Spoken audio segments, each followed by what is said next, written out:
നമസ്കാരം. അമേരിക്കയുടെ പുതിയ തദ്ദേശവൽക്കരണ നയങ്ങളുടെ ഇരകളായ വിദ്യാർത്ഥികളിൽ പകുതിയും ഇന്ത്യയിൽ നിന്നുള്ള വിദ്യാർത്ഥികൾ. അമേരിക്കൻ ഇമിഗ്രേഷൻ ലോയേഴ്സ് അസോസിയേഷൻ നടത്തിയ സർവേയിലാണ് ഇന്ത്യൻ വിദ്യാർത്ഥികൾക്ക് നേരെയുള്ള വിവേചനം പുറത്തായത്. 2 മാസത്തിനകം വിദ്യാർത്ഥികൾക്ക് അയച്ച 4000-ലധികം വിസ റദ്ദാക്കൽ നോട്ടീസുകളിൽ 327 എണ്ണം പഠനവിധേയമാക്കുമ്പോൾ ഇതിൽ പകുതിയും ഇന്ത്യൻ വിദ്യാർത്ഥികളെ നാടുകടത്താനുള്ളതായിരുന്നു. യൂണിവേഴ്സിറ്റി ക്യാമ്പസുകളിലെ രാഷ്ട്രീയം നിയന്ത്രിക്കാൻ ട്രംപ് ജനുവരിയിൽ ഒപ്പുവെച്ച എക്സിക്യൂട്ടീവ് ഉത്തരവിന് പിന്നാലെയാണ് ക്യാമ്പസുകളിലെ ക്യാച്ച് ആൻഡ് റിവോക്ക് പരിപാടി തുടങ്ങിയത്. കണക്കുകൾ ആശങ്കപ്പെടുത്തുന്നതാണെന്നും അമേരിക്കയോട് വിഷയമുന്നയിക്കാൻ വിദേശകാര്യ മന്ത്രാലയം തയ്യാറാകണമെന്നും കോൺഗ്രസ് ആവശ്യപ്പെട്ടു. വിസ ജോലി പ്രശ്നങ്ങൾ ഇന്ത്യൻ സമൂഹത്തെ ആകെ ആശങ്കയിലാക്കുന്നുവെന്നും റിപ്പോർട്ടുകളുണ്ട്. ഈ വിഷയമാണ് നമ്മൾ പരിശോധിക്കുന്നത്. അമേരിക്കയിലെ ഇന്ത്യക്കാർ പ്രതിസന്ധിയിലോ? ഈ ചർച്ചയിൽ എനിക്കൊപ്പം മിലി ഫിലിപ്പ് ഫൊക്കാനെ പ്രതിനിധീകരിച്ച് അമേരിക്കയിൽ നിന്നും, ശ്രീ PJ വിൻസെന്റ് വിദേശകാര്യ വിദഗ്ധൻ, ശ്രീ മോഹൻ വർഗീസ് വിദേശകാര്യ വിദഗ്ധൻ, ശ്രീ വിൽസൺ പാലത്തിങ്കൽ ട്രംപ് അനുകൂലിയാണ്, അദ്ദേഹത്തെ നമ്മൾ പ്രതീക്ഷിക്കുന്നു, ശ്രീ ആനന്ദ് P. ചെറിയാൻ ഗവേഷണ വിദ്യാർത്ഥി എന്നിവരും ചർച്ചയിൽ പങ്കെടുക്കുന്നു. ആദ്യം ഡോക്ടർ മോഹൻ ഫിലിപ്പ്, ഈ ഇന്ത്യൻ വിദ്യാർത്ഥികളെ ലക്ഷ്യമിട്ടുള്ള ഒരു നീക്കം നടക്കുന്നുണ്ടോ എന്നതാണ് നമ്മൾ സംശയിക്കുന്നത്. ഇപ്പോൾ പുറത്തു വന്ന കണക്കുകൾ പ്രകാരം 327 പേരുടെ വിസ റദ്ദാക്കൽ നോട്ടീസുകൾ പഠന വിധേയമാകുമ്പോൾ അതിൽ 50% എന്നത് ഒരു ആശങ്കപ്പെടുത്തുന്ന കണക്കല്ലേ? ആശങ്കപ്പെടുത്തുന്ന കണക്കാണ് എന്നാണ് തീർച്ചയായും പ്രഥമ ദൃഷ്ടിയ തോന്നുന്നത്. കാരണം മൊത്തം വിസ ക്യാൻസൽ ചെയ്ത വിദ്യാർത്ഥികളുടെ 50% ഇന്ത്യൻ വിദ്യാർത്ഥികളാണ് എന്ന് പറയുമ്പോൾ അതിൽ കേവലം 14% മാത്രമാണ് ചൈനീസ് വിദ്യാർത്ഥികൾ. അപ്പോൾ അങ്ങനെ നോക്കുമ്പോൾ ഇന്ത്യൻ വിദ്യാർത്ഥികളുടെ എണ്ണം വളരെ കൂടുതലാണ്. അതൊരു വസ്തുതയാണ്. അപ്പോൾ ശതമാനക്കണക്കിൽ നോക്കുമ്പോൾ യഥാർത്ഥ ശതമാനത്തിന് തത്തുല്യമായ ശതമാനമല്ല ഇപ്പോൾ പുറത്താക്കപ്പെടുന്ന വിദ്യാർത്ഥികൾ. പക്ഷേ ഇവിടെ കാതലായ വിഷയം എന്ന് പറയുന്നത് ഇത് ചെറിയ കുറ്റകൃത്യങ്ങൾക്കാണ്. അതായത് ഷോപ്പുകളിലെ ഷോപ്പ് ലിഫ്റ്റിംഗ്, സൂപ്പർ മാർക്കറ്റുകളിൽ നിന്നുള്ള ഷോപ്പ് ലിഫ്റ്റിംഗ് കേസുകളാകാം, അതുപോലെ ട്രാഫിക് വയലേഷൻ ആകാം, സ്പീഡിംഗ് ലിമിറ്റ് അതിലംഘിക്കുന്നത് കൊണ്ടാകാം, റോങ് സൈഡിൽ പാർക്ക് ചെയ്യുന്നത് കൊണ്ടാകാം. അങ്ങനെയുള്ള ചെറിയ കുറ്റകൃത്യങ്ങൾക്ക് പിടിക്കപ്പെട്ടാൽ ഉടനെ തന്നെ വിസ ക്യാൻസൽ ചെയ്യുന്നു. അതിൻ്റെ സിംഹഭാഗവും ഇന്ത്യൻ വിദ്യാർത്ഥികളാണ്. 327 ഇന്ത്യൻ വിദ്യാർത്ഥികളാണ് ഇവിടെ ഇംപ്ലിക്കേറ്റ് ചെയ്യപ്പെട്ടിരിക്കുന്ന പുറത്തു പോകേണ്ടി വരുന്നത്. നോക്കൂ, ഇന്ത്യൻ ഡയസ്പോറയെ സംബന്ധിച്ചിടത്തോളം ഏതാണ്ട് വലിയൊരു ഇന്ത്യയുടെ ലാർജസ്റ്റ് ഡയസ്പോറ ഇന്ത്യൻ വംശജർ ഇന്ത്യക്ക് പുറത്ത് ഏറ്റവും അധികം താമസിക്കുന്ന ഇടം അമേരിക്കയാണ്. 1/2 കോടിയിൽ പരം ആളുകളാണ്, 51 ലക്ഷത്തിൽ പരം ഇന്ത്യക്കാരാണ്. അമേരിക്കയിലുള്ള ആകമാന വിദ്യാർത്ഥികൾ ഏതാണ്ട് ഓവർസീസ് വിദ്യാർത്ഥികൾ നിലവിലുള്ളത് ഏതാണ്ട് 11.27 ലക്ഷം. അപ്പോൾ 1 മില്യണിൽ കൂടുതൽ വിദ്യാർത്ഥികളുണ്ട്. അതിൽ ഏതാണ്ട് 3,20,000-ഓളം ഇന്ത്യൻ വിദ്യാർത്ഥികളാണുള്ളത്. അതിൻ്റെ ഒരു ചെറിയ ഭാഗം മാത്രമാണ്, ഒരു 1% മാത്രമാണ് ഇപ്പോൾ പുറത്താക്കപ്പെടുന്നതെന്ന് വേണമെങ്കിൽ ശതമാനക്കണക്കിൽ ആശ്വസിക്കാം. പക്ഷേ ഇതൊരു ട്രെൻഡാണ് എന്ന് പറയുന്ന ഒരു ലോയേഴ്സ് റിപ്പോർട്ടുണ്ട്. ആ റിപ്പോർട്ടാണ് ഇപ്പോൾ ഈ ചർച്ചയുടെ അടിസ്ഥാനം ഞാൻ മനസ്സിലാക്കുന്നത്. അങ്ങനെ ഒരു സ്റ്റഡി നടന്നു. വലിയ തോതിൽ വിദ്യാർത്ഥികൾ അത് ഈ ട്രെയിനിങ്ങിനൊക്കെ ഈ പഠിത്തം കഴിഞ്ഞതിന് ശേഷം OPT, അത് ഓവർസീസ് പ്രാക്ടിക്കൽ ട്രെയിനിങ്, ആ സ്കീം അനുസരിച്ച് അവിടെ നിൽക്കുന്ന വിദ്യാർത്ഥികളാണ്. പഠനത്തിന് ശേഷം ഒരു പ്രാക്ടിക്കൽ ട്രെയിനിങ്ങും ജോലി പരിചയവും ചെറിയ ജോലിയും ഒക്കെയായി നിന്ന് അവസാനം ഗ്രീൻ കാർഡും പിന്നീട് സിറ്റിസൺഷിപ്പും എല്ലാം ലഭിക്കുന്ന രീതിയിലാണ് അമേരിക്കയിൽ എത്തിപ്പെട്ട മിക്ക വിദ്യാർത്ഥികളും. അങ്ങനെ തന്നെയാണ്. അല്ല എങ്കിൽ പുറത്തുനിന്ന് പഠിച്ച് നഴ്സിംഗോ മറ്റേ കോഴ്സുകൾ കഴിയുന്നതിന് ശേഷം അമേരിക്കയിൽ എത്തുന്ന ആളുകളാണ്. അപ്പോൾ അവരുടെ ഒരു പ്രൊഫൈൽ നോക്കിക്കഴിഞ്ഞാൽ അമേരിക്കയിലെ പഠനം യഥാർത്ഥത്തിൽ അമേരിക്കൻ പൗരത്വത്തിലേക്കുള്ള ചവിട്ടുപടിയായി പലരും കാണുന്നു. പക്ഷേ അത് ട്രംപ് അഡ്മിനിസ്ട്രേഷൻ അല്ലെങ്കിൽ അമേരിക്കയുടെ ഇപ്പോഴത്തെ ഒരു ഡിസ്പെൻസേഷൻ, ആ ഒരു നയം, ആ ഒരു മുൻകാല നയം കാര്യമായി പ്രോത്സാഹിപ്പിക്കുന്നില്ല. അതുകൊണ്ട് അമേരിക്കയുടെ രീതികൾ കർശനമായി ഫോളോ ചെയ്യുകയാണെങ്കിൽ മാത്രം ഇവിടെ തുടർന്നാൽ മതി എന്ന സൂചനയാണ് കാണുന്നത്. അതുകൊണ്ടാണ് ഇത്രയും വിദ്യാർത്ഥികളെ ഒറ്റയടിക്ക് പുറത്താക്കുന്നത്. ഇതൊരു രാഷ്ട്രീയ വിഷയമായി സ്നോബോൾ ചെയ്തു വരുന്നത് കൊണ്ടാണ് കോൺഗ്രസ് നേതാവ് ജയറാം രമേശ് ഇതേക്കുറിച്ച് വലിയ തോതിൽ പാർലമെൻറ്റിൽ വിഷയം ഉന്നയിക്കുകയും ഒക്കെ ചെയ്തത് അതുകൊണ്ടാണ്. അതുകൊണ്ട് ഇതിന് ഇന്ത്യയുടെ രാഷ്ട്രീയ ശ്രദ്ധ പതിയേണ്ട വിഷയമാണ്. തെരഞ്ഞുപിടിച്ച് ഇന്ത്യക്കാരോട് വിവേചനം കാട്ടുന്നു എങ്കിൽ അത് തീർച്ചയായും ആഴത്തിൽ പരിശോധിക്കേണ്ട കാര്യം തന്നെയാണ്. ശരി, ശ്രീ ആനന്ദ് P. ചെറിയാൻ കൂടി നമുക്കൊപ്പം ചേരുകയാണ്. അദ്ദേഹം അമേരിക്കയിലെ ഗവേഷണ വിദ്യാർത്ഥി കൂടിയാണ്. ശ്രീ ആനന്ദ് ചെറിയാൻ, അമേരിക്കൻ യൂണിവേഴ്സിറ്റികളിൽ ആകെ തന്നെ വലിയൊരു ആശങ്കയുടെ വിത്ത് പാകിയ സാഹചര്യം ഇപ്പോൾ ഉണ്ട്. ഇപ്പോൾ ഇന്ത്യൻ സമൂഹത്തെ സംബന്ധിച്ച് നോക്കുകയാണെങ്കിൽ ഏതൊരു നിസ്സാര കുറ്റകൃത്യം പോലും അല്ലെങ്കിൽ ഒരു പിഴവ് പോലും പുറത്തേക്കുള്ള വഴിയൊരുക്കുമെന്നൊരു ആശങ്കയുണ്ടെങ്കിൽ അത് ഒട്ടും ആശാസ്യകരമായ ഒരു നടപടിയല്ല. എന്താണ് താങ്കളുടെ വ്യക്തിപരമായ അനുഭവം, മനസ്സിലാക്കാൻ കഴിഞ്ഞ സാഹചര്യങ്ങൾ? ഇവിടെ ആക്ച്വലി കുട്ടികൾ പാനിക് ആയിട്ടുണ്ട്. അത് വളരെ ശരിയായിട്ടുള്ള കാര്യമാണ്. എല്ലാ യൂണിവേഴ്സിറ്റികളിലും തന്നെ ഏകദേശം ഒരു 10-15 കുട്ടികളെ ആക്ച്വലി അവർ തിരഞ്ഞുപിടിച്ച് തന്നെ അവരുടെ വിസ റിവോക്ക് ചെയ്യുന്നുണ്ട്. അതെന്ന് പറഞ്ഞു കഴിഞ്ഞാൽ it's a tool, it's a biopolitical പവറിൻ്റെ ഒരു സംഭവമായിട്ടാണ് അത് കാണുന്നത്. അതായത് ബേസിക്കലി ഒരു കുട്ടികളിലും ആളുകളിലും ഒരു പാനിക് സൃഷ്ടിക്കുക, അതിലൂടെ ബേസിക്കലി അവരുടെ വിസസ് റിവോക്ക് ചെയ്യുക, ഇതെല്ലാം ആ ഒരു ഡിക്റ്ററ്റോറിയൽ റൂളിൻ്റെക്ക് കടക്കുന്നതിൻ്റെ ഒരു ഭാഗമായിട്ടുള്ള ഒരു സംഭവമാണ്. പ്രധാനമായിട്ടും ഇപ്പം നമ്മൾ നോക്കുമ്പോൾ US കടന്നു വരുന്ന കുട്ടികളുടെ വിസാസ് എങ്ങനെ വർക്ക് ചെയ്യുന്നതെന്ന് നോക്കുകയാണെങ്കിൽ F1, J1 അതുപോലെ തന്നെ M1 എന്ന് പറയുന്ന കാറ്റഗറിയിലാണ് കുട്ടികൾ വരുന്നത്. അതിൽ F1 സ്റ്റുഡൻസ് ആണ് കൂടുതലും. അത് സാധാരണ ഇപ്പോൾ BA ആവാം, അല്ലെങ്കിൽ മാസ്റ്റേഴ്സ് പഠിക്കുന്നവരാവാം, MSc പഠിക്കാൻ വരുന്നവരാവാം, MBA പഠിക്കാൻ വരുന്നവരാവാം. അതുപോലെ J1 എന്ന് പറയുന്നത് കുറച്ചുകൂടെ പോസ്റ്റ് ഡോക്ടറൽ സ്കോളർഷിപ്പ് ഒക്കെ കഴിഞ്ഞിട്ട് പിന്നീട് അതിനപ്പുറത്തേക്ക് പഠിക്കാൻ വേണ്ടി വരുന്ന ആളുകളാണ്. അപ്പോൾ അവർക്ക് ആക്ച്വലി അവരുടെ വൈഫിനെയൊക്കെ സ്പോൺസർ ചെയ്യാൻ പറ്റും. അതുപോലെ തന്നെ വേറെ ഒരു H1B പോലെയുള്ള വർക്ക് വിസയിലേക്ക് ഇപ്പം നേരത്തെ ആൾ സൂചിപ്പിച്ച പോലെ തന്നെ ട്രാൻസിഷൻ ചെയ്യാൻ പറ്റുന്ന ഒരു പീരീഡിലുള്ള ആളുകളുണ്ട്. ഇവർക്കെല്ലാമാണ് ഇങ്ങനെ ഇപ്പോൾ ഒരു പ്രശ്നം ഉണ്ടായിട്ടുള്ളത്. ആൻഡ് ഇതിൽ പ്രധാനമായിട്ടും ഈ വിസ സർട്ടിഫൈ ചെയ്യുന്ന ഏജൻസി, അത് ഡിപ്പാർട്ട്മെന്റ് ഓഫ് ഹോംലാൻഡ് സെക്യൂരിറ്റിയാണ്. അതിൽ അവർ ചെയ്യുന്നത്, അതിലൂടെ student and exchange visitor program എന്ന് പറയുന്ന പ്രോഗ്രാമിലാണ് ആക്ച്വലി ഈ ഒരു കുട്ടികൾ വരുന്നത്. അപ്പം ഈ സ്റ്റുഡൻറ് ആൻഡ് എക്സ്ചേഞ്ച് വിസിറ്റർ പ്രോഗ്രാമിലൂടെയാണ് ബേസിക്കലി ഈ ഓരോ ആളുകളിലും ഓരോ യൂണിവേഴ്സിറ്റികളിലും ആക്ച്വലി ഫണ്ടുകൾ എത്തുന്നത്.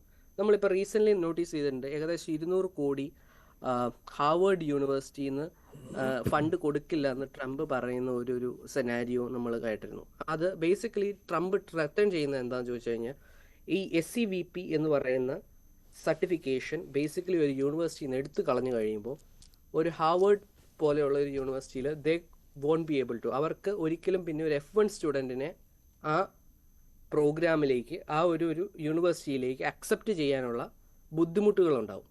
അതായത് അവർക്ക് they would not be able to accept students. പിന്നെ എക്സിസ്റ്റിംഗ് സ്റ്റുഡൻസിനെ അവർക്ക് അലോ ചെയ്യാനും പറ്റില്ല. വേറൊരു US സ്കൂളിൽ നിന്ന്, അതായത് ട്രാൻസ്ഫർ മേടിച്ച് വരുന്ന കുട്ടികളെ അക്സെപ്റ്റ് ചെയ്യാനും പറ്റില്ല. സോ ഇങ്ങനെയുള്ള നടപടികൾ ബേസിക്കലി നടക്കുമ്പോൾ ഈ പറയുന്ന ഇന്ത്യൻ സ്റ്റുഡൻസ് ആയിക്കോട്ടെ, വേറെ ചൈനീസ് സ്റ്റുഡൻസ് ആയിക്കോട്ടെ, എസ്പെഷ്യലി മുസ്ലിം സ്റ്റുഡൻസിനോടാണ് ഇത് കുറച്ചുകൂടെ കാര്യമായിട്ട് തന്നെ അവർ പ്ലാൻ ചെയ്യുന്നത്. നമ്മളിപ്പം കൂടുതലും കുട്ടികളെ ഡീപ്പോർട്ട് ചെയ്ത കുട്ടികളുടെ ആളുകളുടെ പേരും അല്ലെങ്കിൽ നമ്പേഴ്സും ഒക്കെ എടുത്ത് നോക്കുമ്പോൾ we could understand there is A pattern attach towards it. So ആ പാറ്റേൺ എന്ന് പറയുന്നത് പ്രോപ്പറായിട്ടുള്ള ഒരു ഇസ്ലാമോഫോബിക് ടെൻഡൻസി ഉണ്ട് എന്ന് തന്നെ പറയേണ്ടിയിരിക്കുന്നു.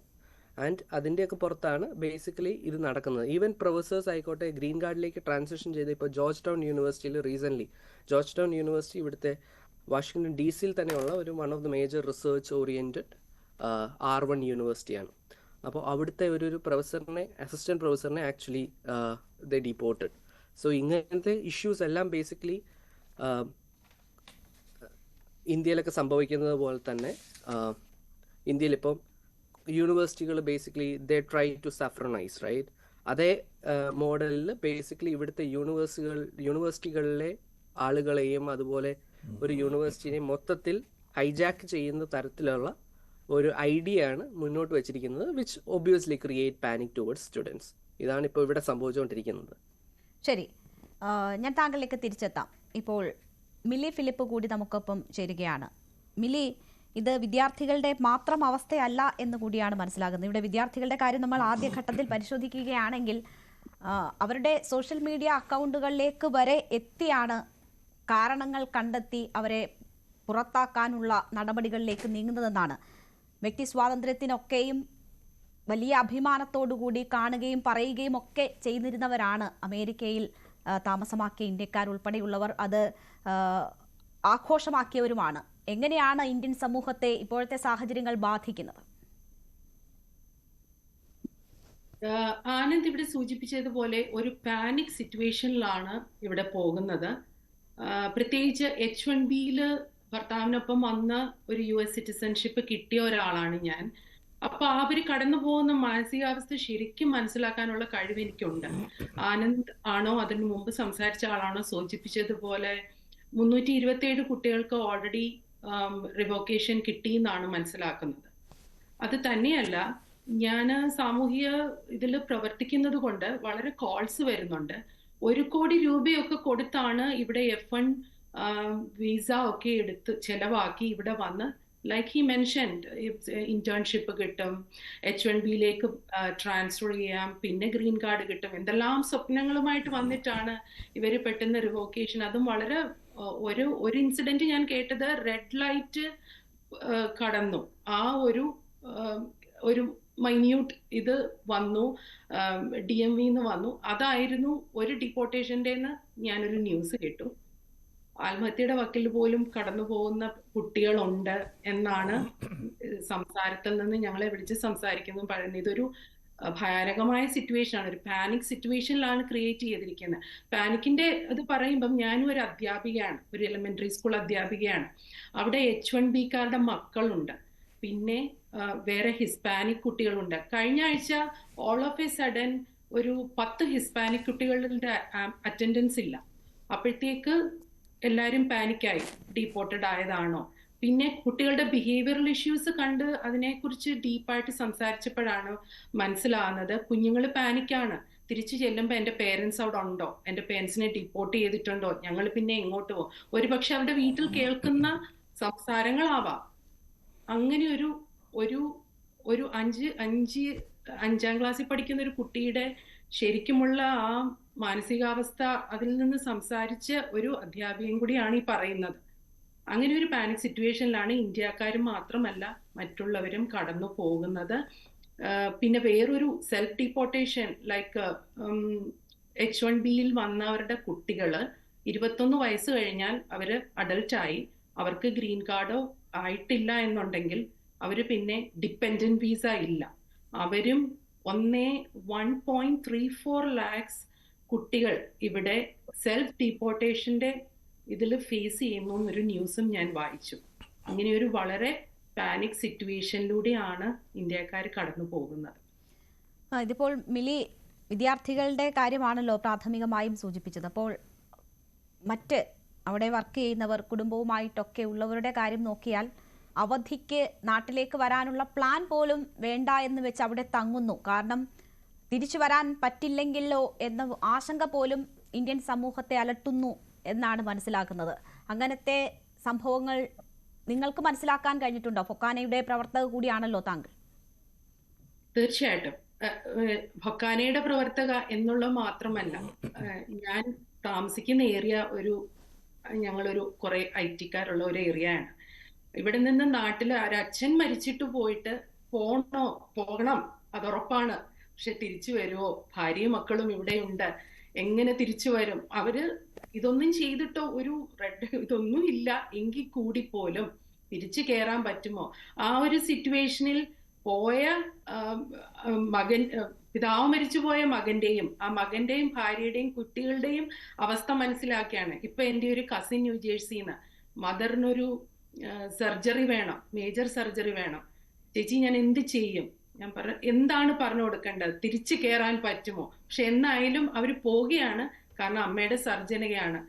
അങ്ങനെ ഒരു എന്താ പറയുക, ഒരു അൺസർട്ടൻ സിറ്റുവേഷനിലൂടെയാണ് എല്ലാവരും കടന്നു പോകുന്നത്. ശരി, ഞാൻ താങ്കളിലേക്ക് തിരിച്ചെത്താം.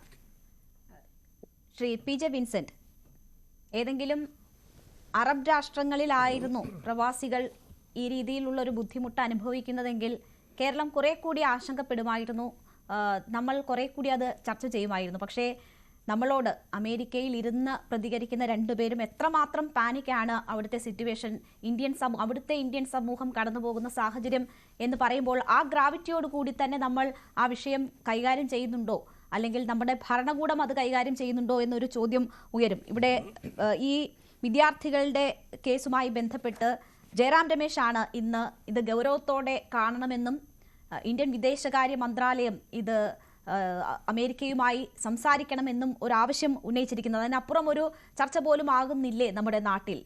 എങ്ങനെയാണ് താങ്കൾ ഇതിനെ കാണുന്നത്? ഇത് മിസ്സസ് ലെനി ഫിലിപ്പ് സൂചിപ്പിച്ചത് ആണ് അതിലെ വസ്തുത. അത് അവിടെയുള്ള അമേരിക്കയിലുള്ള ഇന്ത്യൻ സമൂഹം മാത്രമല്ല. ഇപ്പോ വാഷിംഗ്ടൺ പോസ്റ്റിൽ വന്നിട്ടുള്ള ഒരു ലേഖനം 2 ദിവസം മുമ്പ് വന്ന ഒരു ലേഖനം സൂചിപ്പിക്കുന്നത് ഒരു അൺസർട്ടൈനിറ്റിയുടെ കൊടുമുടിയിലാണ് അവിടെയുള്ള ഹിസ്പാനിക്കുകൾ, അതുപോലെ coloured people, Asiatic people, Indian വംശജർ ഒക്കെ ആയിട്ടുള്ള ഒരു വലിയ വിഭാഗം ആളുകൾ, നേപ്പാളി, അതുപോലെ ബംഗ്ലാദേശിൽ നിന്നുള്ള ആളുകൾ. കാരണം ഏത് നിമിഷവും അവിടുന്ന് ഡിപ്പോർട്ട് ചെയ്യപ്പെടാം എന്നുള്ള സങ്കടകരമായ അവസ്ഥയാണ് അമേരിക്കയിൽ നിൽക്കുന്നത്. അമേരിക്ക ഒരു സ്വപ്നമായിരുന്നു. ആ സ്വപ്നം ഏറെക്കുറെ തകർന്നടിഞ്ഞ ഒരു അവസ്ഥയാണ് ഇപ്പോൾ ഉള്ളത്. അപ്പം ഈ OPT ഹോൾഡേഴ്സ് ആയിട്ടുള്ള വിദ്യാർത്ഥികള് അവിടുന്ന് വിസ റിവോക്കേഷൻ സംഭവിച്ചു കഴിഞ്ഞിരിക്കുന്നു. അപ്പോൾ അമേരിക്കൻ ഇമിഗ്രേഷൻ ലോയേഴ്സ് അസോസിയേഷൻ പറയുന്നത് അതിൽ 50% ഇന്ത്യൻ വിദ്യാർത്ഥികളാണെന്നാണ്. 14% ചൈനീസ് വിദ്യാർത്ഥികളാണ്. ഇവർക്ക് 1 വർഷത്തോളം അവിടെ ജോലി ചെയ്യാനുള്ള അവസരവും കൂടി F1 വിസയിൽ കിട്ടുന്നുണ്ട്. അപ്പോൾ അമേരിക്കയിൽ പോയി ജോലി ചെയ്ത് പഠിക്കുവാനും പിന്നീട് അവിടെ സിറ്റിസൺഷിപ്പ് നേടുവാനും അമേരിക്കൻ സ്വപ്നം സാക്ഷാത്കരിക്കാൻ സാധിക്കും എന്നുള്ള ഒരു വലിയ പ്രതീക്ഷയാണ് ഉണ്ടായിരുന്നത്. അത് വലിയ പ്രതിസന്ധിയെ അഭിമുഖീകരിക്കുന്ന ഒരു സാഹചര്യം നമുക്കുണ്ട്. അതോടൊപ്പം ഇന്ത്യൻ ഗവൺമെന്റിന് ഇക്കാര്യത്തിൽ അത്ര കാര്യമായ ഇടപെടൽ നടത്താൻ പറ്റുമെന്ന് തോന്നുന്നു. ഇത് അമേരിക്കയുടെ സ്റ്റേറ്റ് പോളിസി ആയിട്ട് വരികയാണ്. അതിപ്പോ ട്രംപ് വന്നതിന് ശേഷം മാത്രമുള്ള ഒരു പ്രതിഭാസമല്ല ഇത്. കാരണം 2023-24 വർഷത്തിൽ തന്നെ F1 വിസയിലെ 36% ആപ്ലിക്കേഷൻ റിജക്ട് ചെയ്യുകയുണ്ടായി. അത് 2ാം പാദത്തിലേക്ക് വരുമ്പോൾ അത് 38% വർദ്ധിച്ചു. അപ്പം അമേരിക്കയിൽ ഏറ്റവും അധികം വിദ്യാർത്ഥികൾ പഠിക്കുന്ന ഫോറിൻ വിദ്യാർത്ഥികൾ ഇന്ത്യയിൽ നിന്നാണ്. 24-25 അധ്യയന വർഷത്തില് 3,32,032 വിദ്യാർത്ഥികളാണ് ഇന്ത്യയിൽ നിന്ന് അവിടെ പോയിട്ട് പഠിച്ചത്. ഇതിൽ 1 ലക്ഷത്തോട് അടുപ്പിച്ച 98,000 സംതിങ് ഈ F1 വിസയിലാണ് പോകുന്നത്. അപ്പൊ ഇങ്ങനെ അമേരിക്ക എന്ന് പറയുന്ന ലോകത്തിലെ ഏറ്റവും പ്രധാനപ്പെട്ട യൂണിവേഴ്സിറ്റികളൊക്കെ രാജ്യം, അതിൽ ഹാർവാർഡ് യൂണിവേഴ്സിറ്റി എപ്പോഴും നമ്പർ 1 ആണ്. ഇവിടെയൊക്കെ പോയി പഠിക്കണം എന്ന് ആഗ്രഹിക്കുന്ന ഇന്ത്യൻ വിദ്യാർത്ഥികൾക്ക് ആ ഒരു അവസരം ഇല്ലാതാവുന്നു എന്നുള്ളത് വളരെ സങ്കടകരമായ കാര്യമാണ്. അതോടൊപ്പം നമ്മുടെ ഓപ്ഷൻസ് കുറവാണെന്ന് പറയാൻ അവിടുത്തെ ഒരു സ്റ്റേറ്റ് പോളിസി ഇംപ്ലിമെന്റ് ചെയ്യുമ്പോൾ അതിൽ ഇന്ത്യക്ക് മാത്രമായി എന്തെങ്കിലും ഇളവ് കിട്ടുമെന്ന് നമുക്ക് പ്രതീക്ഷിക്കാൻ വയ്യ. അതിനുള്ള സാധ്യതയും കുറവാണ്. പിന്നെ നമുക്ക് ഡിപ്ലോമാറ്റിക് ചാനലിൽ ചില ഇടപെടലുകൾ നടത്താൻ സാധിക്കും. ഉദാഹരണത്തിന് ഇപ്പോ വിസ റിവോക്ക് ചെയ്ത് കഴിഞ്ഞാൽ ഇമ്മീഡിയറ്റ് ആയിട്ട് അവർ രാജ്യം വിട്ടു പോകണം എന്നുള്ളതാണ്. മറ്റ് ഓപ്ഷൻസ് ഇല്ല. അപ്പൊ പിന്നീട് അവിടെ ബിലേറ്റഡ് സ്റ്റേ സ്വാഭാവികമായിട്ടും റീ എൻട്രിയെ തടസ്സപ്പെടുത്തുന്ന അടക്കമുള്ള മറ്റു നടപടികൾക്ക് കൂടി കാരണമാവും. അത്തരം സന്ദർഭങ്ങളിൽ അവർക്കൊന്നുകിൽ അവർക്ക് ലീഗൽ ഓപ്ഷൻ തേടാം, മറ്റൊന്ന് നമ്മളുടെ ഡിപ്ലോമാറ്റിക് ചാനലിൽ ഈ വിഷയത്തിൽ അഭിമുഖീകരിക്കുക എന്നുള്ളതാണ്. അവിടെ ഇന്ത്യ ഗവൺമെന്റിന് ഒരു സാധ്യതയുണ്ട്. ഈ ഇമ്മീഡിയറ്റ് ആയിട്ട് ഈ വിസ റിവോക്ക് ചെയ്ത ആളുകളെ ഡിപ്പോർട്ട് ചെയ്യാനുള്ള സാധ്യതയിൽ അതിൽ ചില ഇളവുകൾ കൊണ്ടുവരുവാനും അവർക്കൊരു സാവകാശം കിട്ടുവാനും ഒക്കെയുള്ള ഒരു സാഹചര്യം ഒരുക്കണം. മനുഷ്യത്വപരമായ ഒരു പരിഗണന ലഭിക്കാൻ വേണ്ടി ഡിപ്ലോമാറ്റിക് ചാനലിൽ ഭാരതത്തിന് ഇടപെടാൻ സാധിക്കും. ആ രീതിയിൽ എന്തായാലും ഇന്ത്യ ഇടപെടും എന്നുള്ള കാര്യത്തിൽ സംശയമില്ല. ഫോറിൻ മിനിസ്ട്രി ഇക്കാര്യങ്ങൾ വളരെ ക്ലോസ് ആയിട്ട് മോണിറ്റർ ചെയ്യുന്നുണ്ടെന്നാണ് ഞാൻ മനസ്സിലാക്കുന്നത്. അതോടൊപ്പം മറ്റൊരു പ്രധാനപ്പെട്ട വിഷയം നേരത്തെ പാനലിസ്റ്റ് ആനന്ദാണെന്ന് തോന്നുന്നു സൂചിപ്പിച്ച ഇസ്ലാമോഫോബിക് കണ്ടന്റ് വളരെ പ്രധാനപ്പെട്ടതാണ്. അതിൽ നമ്മൾ കാണേണ്ട ഒരു വസ്തുത 2011 ഒക്കുപ്പൈ വാൾ സ്ട്രീറ്റ് മൂവ്മെന്റിന് ശേഷം ഈ സ്റ്റുഡന്റ് യൂത്ത് വിങ്ങിന്റെ മേഖലയിൽ നിന്നുണ്ടാവുന്ന ആക്ടിവിസത്തെ വളരെ ആശങ്കയോടുകൂടിയാണ് അമേരിക്കൻ പൊളിറ്റിക്കൽ ഫോർമേഷൻ കാണുന്നത്. അത് റിപ്പബ്ലിക്കൻസും അതെ, അതുപോലെ ഡെമോക്രാറ്റുകളും അതെ. ഇവിടെ ഇപ്പോൾ ഈ ഫലസ്തീൻ വിഷയവുമായി ബന്ധപ്പെട്ട് ഗസ വാറിൽ അവരോട് ഐക്യപ്പെട്ടുകൊണ്ട് ഫലസ്തീനിലെ എല്ലാ യൂണിവേഴ്സിറ്റികളും, Harvard university, Columbia, Princeton university എല്ലാം വലിയ പ്രകടനങ്ങൾ ഉണ്ടാകുകയും ഓക്കുപൈ വാൾ സ്ട്രീറ്റ് മൂവ്മെന്റിന്റെ രൂപത്തിൽ ക്യാമ്പസുകളിൽ ക്യാമ്പ് ചെയ്തുകൊണ്ടുള്ള സമരം ഉണ്ടാകുകയും ചെയ്തു. ഇത്തരം സമരങ്ങളിൽ ഏതെങ്കിലും തരത്തിൽ ബന്ധപ്പെട്ടിട്ടുള്ള വിദ്യാർത്ഥികളെയാണ് ഇപ്പോൾ ടാർഗറ്റ് ചെയ്തിട്ടുള്ളത് എന്നാണ് ഞാൻ മനസ്സിലാക്കുന്നത്. അവിടെ മനുഷ്യാവകാശം ഒന്നും അമേരിക്കയുടെ പ്രസംഗങ്ങളിൽ മാത്രമേ ഉള്ളൂ. പ്രവൃത്തിയിൽ അവര് ആ രാജ്യത്തിന്റെ അമേരിക്കയുടെ രാഷ്ട്രീയ നിലപാടിന്, അമേരിക്കൻ ഭരണവർഗത്തിന്റെ രാഷ്ട്രീയ നിലപാടിന് വിരുദ്ധമായ അഭിപ്രായ പ്രകടനം നടത്തുന്ന ആളുകൾ, അത് വിദ്യാർത്ഥികളാണെങ്കിൽ ഇവിടെ പഠിക്കേണ്ട, രാജ്യം വിട്ടു പോകണം എന്നുള്ള വളരെ കർക്കശമായ നിലപാടാണ് അവർ സ്വീകരിക്കുന്നത്. അക്കാര്യത്തിൽ അഭിപ്രായ സ്വാതന്ത്ര്യമോ പൊതുവായിട്ടുള്ള അക്കാദമിക മേഖലയിൽ ആളുകൾക്ക് ലഭിക്കുന്ന അഭിപ്രായം അതും വളരെ പ്രധാനപ്പെട്ടാണ്. അത്തരത്തിലുള്ള ഉന്നതമായ മൂല്യങ്ങൾക്ക് ഇപ്പോൾ അമേരിക്ക പ്രാധാന്യം കൊടുക്കുന്നില്ല. ട്രംപിന്റെ നയം വളരെ എക്സ്ട്രീം റൈറ്റ് പൊസിഷനാണ് അദ്ദേഹം എടുക്കുന്നത്. അതുകൊണ്ട് ഇക്കാര്യത്തിൽ എന്തെങ്കിലും വലിയ മാറ്റം ഉണ്ടാകും എന്ന് നമുക്ക് പ്രതീക്ഷിക്കാൻ വയ്യ. തീർച്ചയായും ഞാൻ തിരിച്ചു വരാം. ഡോക്ടർ മോഹൻ വർഗീസ്, ഇവിടെ ഇപ്പോൾ ഈ സാഹചര്യങ്ങളെ ട്രംപ് വന്നതിന് ശേഷം മാത്രമല്ല ഇത്തരമൊരു നീക്കങ്ങളെന്ന് അദ്ദേഹം നേരത്തെ സൂചിപ്പിക്കുകയുണ്ടായി. പക്ഷെ നോക്കൂ, ഇത് ഇന്ത്യൻ സമൂഹത്തെ മാത്രം ബാധിക്കുന്ന വിഷയമാണോ?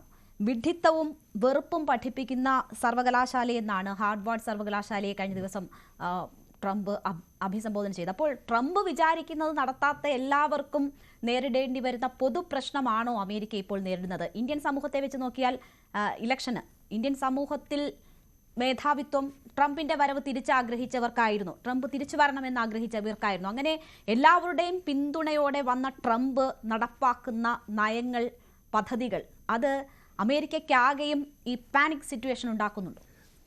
രോഹിണി, യഥാർത്ഥത്തിൽ അമേരിക്കയിൽ മാത്രമല്ല ലോകത്ത് എമ്പാടും ഒരു റൈറ്റ് വിങ് ഷിഫ്റ്റ് ഈ അടുത്ത സമയത്ത് കഴിഞ്ഞ ഒരു ദശകത്തിനുള്ളിൽ ദൃശ്യമാണ്. അത് അമേരിക്കയിൽ വളരെ പ്രകടമാണ്. അതിൻ്റെ മൂർത്തിമത് ഭാവമാണ് ട്രംപിൻ്റെ ആഗമനം. അതുകൊണ്ട് ട്രംപ് കാരണമാണ് ഇത്രയും വലിയ കർശനമായ നയങ്ങൾ എന്ന് പറയുന്നത് ഒരു ലളിതയുക്തിയായിരിക്കാം. കുറച്ച് കാലമായിട്ട് തുടരുന്ന, ശ്രീ പി ജെ വിൻസെൻ്റ് ഒക്കെ പറയുന്നത് പോലെ കുറച്ച് കാലമായിട്ട് തുടരുന്ന ആ ഒരു ട്രെൻഡ് ഒരു പ്രത്യേക വഴിത്തിരിവിലെത്തി നിൽക്കുകയാണ്. ഇവിടെ നോക്കൂ, നമ്മുടെ ഹാർവർഡ് യൂണിവേഴ്സിറ്റിയുടെ കാര്യം പറയുന്നു. വിഖ്യാതമായ യൂണിവേഴ്സിറ്റിയാണ്, 350 വർഷം പഴക്കമുള്ള യൂണിവേഴ്സിറ്റിയാണ്. ലോകത്തെ പിൽക്കാലത്ത് ഭരണകർത്താക്കളായ പല ആളുകളും അവിടെ വന്ന് പഠിച്ച് American values, liberal values, democratic values ഉൾക്കൊണ്ടതിന് ശേഷം അതത് രാജ്യങ്ങളിൽ പോയി വലിയ ഒരു രാഷ്ട്രീയ നേട്ടങ്ങൾ അല്ലെങ്കിൽ ബിസിനസ് രംഗത്തൊക്കെ വന്നവരാണ്. അതുപോലെ സ്റ്റാൻഫോർഡ് യൂണിവേഴ്സിറ്റി, യെയിൽ യൂണിവേഴ്സിറ്റി, ഇതൊക്കെ വളരെ വളരെ പ്രശസ്തമായ സർവകലാശാലയായി ഹാർവാർഡിനെ കണക്കാക്കാൻ പോലും പറ്റത്തില്ലെന്നാണ് ട്രംപ് പറയുന്നത്. അതാണ് ഹാർവാർഡിനുള്ള സാമ്പത്തിക സഹായം, ഫെഡറൽ സഹായം പോലും $2.2 ബില്യൺ സഹായം തൽക്കാലത്തേക്ക് ഈ വർഷം ട്രംപ് വെട്ടിക്കുറച്ചിരിക്കുകയാണ്. കാരണം ആ യൂണിവേഴ്സിറ്റിയുടെ, നമുക്കറിയാമല്ലോ രേണുക, യൂണിവേഴ്സിറ്റി സ്വയം ഭരണ മേഖലകളാണ്, സ്വയം ഭരണ സ്ഥാപനങ്ങളാണ്. അവിടുത്തെ നിയമനങ്ങളിൽ, അവിടുത്തെ അഡ്മിഷനിൽ, അവിടുത്തെ സിലബസുകളിൽ രാഷ്ട്രീയ കൈകടത്തൽ അനുവദനീയമല്ല. ഇങ്ങനെയുള്ള ഇടങ്ങളിൽ ട്രംപിൻ്റെ 9-10 പ്രത്യേകമായ റിക്വസ്റ്റാണ് ഹാർവർഡ് യൂണിവേഴ്സിറ്റിയുടെ പ്രസിഡന്റിനോട് ട്രംപ് ആവശ്യപ്പെട്ടത്. അദ്ദേഹം അത് പറഞ്ഞു, യൂണിവേഴ്സിറ്റിക്ക് ഒരു ട്രാക്ക് റെക്കോർഡുണ്ട്, ഒരു പോളിസി ഉണ്ട്, ഒരു കൾച്ചറുണ്ട്. അത് വിട്ട് തൽക്കാലത്തെ ഭരണകർത്താക്കൾ പറയുന്നത് മാത്രം അനുസരിക്കാൻ ബാധ്യസ്ഥരല്ല ഞങ്ങൾ. അങ്ങനെയെങ്കിൽ പ്രതികാര നടപടി എന്ന നിലയിൽ ഗ്രാൻറ്റ് വെട്ടിച്ചുരുക്കുകയാണ്, അല്ലെങ്കിൽ കട്ട് ചെയ്യുകയാണ്. ഒരു വർഷത്തേക്കുള്ള ആ ഒരു ഫെഡറൽ ഗ്രാൻറ്റ് കട്ട് ചെയ്യുകയാണ്. ഒരുപക്ഷെ അതിനോട് കഠിനമായിട്ടാണ് ഹാർവർഡിൻ്റെ ഡയസ്പോറ, ഹാർവർഡിൻ്റെ അലുമിനായി റിയാക്ട് ചെയ്തത് വളരെ കർശനമായിട്ടാണ്. കാരണം ഹാർവർഡിൻ്റെ അലുമിനായി എന്നൊക്കെ പറഞ്ഞാൽ ലോകത്ത് ഏറ്റവും ആവതുള്ള പല ആളുകളാണ്. അവർ വിചാരിച്ചാൽ ഈ ഫിനാൻഷ്യൽ ക്രഞ്ച് അല്ലെങ്കിൽ ക്രൈസിസ് യൂണിവേഴ്സിറ്റിക്ക് മറികടക്കാനാവും എന്നത് മറ്റൊരു കാര്യം. പക്ഷേ ഇത് ഹാർവർഡ് മാത്രമല്ല, യൂണിവേഴ്സിറ്റികൾ എന്ന് പറയുന്നത് വിദേശ വിദ്യാർത്ഥികൾ പഠിക്കാൻ വന്നാൽ പഠിച്ചിട്ട് പോയാൽ മതി. പാലസ്റ്റീനിൽ എന്താണ് നടക്കുന്നതെന്ന് നിങ്ങൾ ഇവിടെ അഭിപ്രായം രൂപീകരിക്കേണ്ട കാര്യമില്ല. ഇത് അമേരിക്കൻ പ്രസിഡന്റിന് വേണമെങ്കിൽ പറയാം. കാരണം മറ്റൊരു രാജ്യത്തിൻ്റെ പൗരന്മാർ ഈ രാജ്യത്ത്, അമേരിക്ക എന്ന രാജ്യത്ത് വന്ന് പഠിച്ചിട്ട് പോകുമ്പോൾ അവരുടെ രാജ്യത്തിൻ്റെ, മാതൃരാജ്യത്തിൻ്റെയോ മറ്റ് ലോകരാജ്യങ്ങളുടെയോ രാഷ്ട്രീയം ഇവിടേക്ക് കൊണ്ടുവരേണ്ട ആവശ്യമില്ല എന്ന് പറയുമ്പോൾ അതനുവദിക്കാം. പക്ഷേ അമേരിക്കയ്ക്ക് ഒരു പാരമ്പര്യമുണ്ട്. അമേരിക്കയുടെ യൂണിവേഴ്സിറ്റി സിസ്റ്റമൊക്കെ വലിയ തിരുത്തലിൻ്റെ രാഷ്ട്രീയ നേതൃത്വം, അത് ഡെമോക്രാറ്റ്സ് ആയിക്കൊള്ളട്ടെ റിപ്പബ്ലിക്കൻസ് ആയിക്കൊള്ളട്ടെ, എപ്പോഴെല്ലാം വ്യതിചലിച്ചിട്ടുണ്ടോ അല്ലെങ്കിൽ ന്യായങ്ങളിൽ നിന്നും, ഡെമോക്രാറ്റിക് പാർട്ടിയിൽ നിന്നും അല്ലെങ്കിൽ ആർബിട്രറിനെസ് കൊണ്ടുവന്നിട്ടുണ്ടെങ്കിൽ അതിനെതിരെ ശക്തമായ പ്രക്ഷോഭങ്ങൾ, പോരാട്ടങ്ങൾ, ബൗദ്ധിക സംവാദങ്ങൾ നടന്നിരുന്ന ഇടങ്ങളാണ് ക്യാമ്പസുകൾ, അമേരിക്കയിലെ ക്യാമ്പസുകൾ പ്രത്യേകിച്ചും. അത് നമ്മൾ വിയറ്റ്നാം യുദ്ധകാലത്തൊക്കെ കണ്ടതാണ്. അമേരിക്കയുടെ ആ യുദ്ധ നയത്തെ കടന്നാക്രമിക്കുകയും അവസാനം അമേരിക്കൻ ആർമിക്ക് വിയറ്റ്നാമിൽ നിന്നും പിന്തിരിഞ്ഞ് പോരേണ്ടി വന്നതിൻ്റെ മുഴുവൻ ക്രെഡിറ്റും യഥാർത്ഥത്തിൽ അമേരിക്കയുടെ യുവതലമുറയ്ക്ക്, പ്രത്യേകിച്ച് ക്യാമ്പസുകൾക്ക് കൊടുക്കേണ്ടതാണ്. അതുപോലെ ചിന്തകളുടെ വിസ്ഫോടനം, പലപ്പോഴും ആത്മവിമർശനപരമാണ് ഈ ചിന്തകൾ. ആ ചിന്തകൾ ഇപ്പോൾ കടിഞ്ഞാൺ വീണിരിക്കുന്നു. ആദ്യഘട്ടത്തിൽ വിദേശ വിദ്യാർത്ഥികൾ കടിഞ്ഞാൺ വീണിരിക്കുന്നു.